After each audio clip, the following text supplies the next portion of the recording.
Hey, what's up, everybody?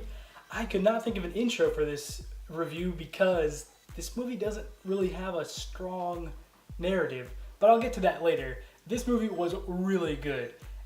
Not for the reasons you're probably thinking, though. The main reason that you should go see this movie is because of one thing.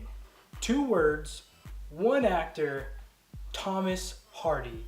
Okay, this guy is amazing. He's a total chameleon, and in this movie, he is totally different than anything you've ever seen before. Like, he totally changes his accent. He sounds different. He looks different. He walks different. He talks different. Everything about him, like, he just totally dives into this guy, and you don't even recognize him. It's like, it's just an awesome feature for his acting abilities. He's just done it again. I thought it looked like a crime drama, but it's more, it doesn't really have a strong narrative in that there is some crime drama elements, but it's more about him and his character and what he's going through and that sort of thing.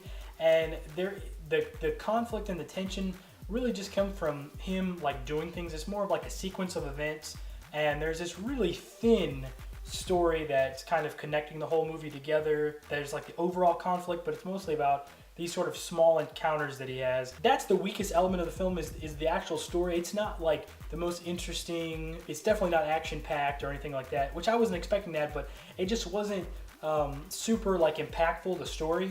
But still, like, it was good enough to showcase Tom Hardy's acting ability, because that's what this movie is about. It's about Tom Hardy.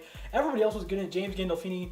He was great. I haven't really seen him in a lot of things, but from what I understand, this is probably not like his standard performance. He probably could have played this in his sleep or something like that, because they weren't really asking him to do anything that he hasn't really done before. But Noomi Rapace, she was pretty good. They weren't like asking her to stretch or anything, but she was serviceable. I really liked her, but mainly Tom Hardy. If you like great acting, you will like this movie. This movie isn't for everybody. It's a really slow burn, and like I said, the narrative isn't like a strong like narrative, with like clear-cut goals throughout, and it's just like pacing, just strongly moving along. It's pretty slow, and it's not a very strong narrative. It's more like isolated events that are just kind of moving the story along. I would recommend this movie if you like movies like Killing Them Softly, or maybe like Breaking Bad if you've seen that show. It's more along those lines. But the story's not as good as Breaking Bad or Killing Them Softly, but it's in that vein of storytelling. So if you like that sort of thing, I think you like this movie. So I would recommend checking this out. You don't need to see this in theaters, but it's a solid rental. I think you would definitely enjoy this if you like Tom Hardy and you like great acting and you like crime dramas. Yeah, but don't go see it in theaters, though. You don't need to see this in theaters, so save your money. Well, that'll do it for this review. If you've seen the movie, tell me what you thought of it in the comments, and be sure to hit that like or subscribe button. Definitely skip No Good Deed.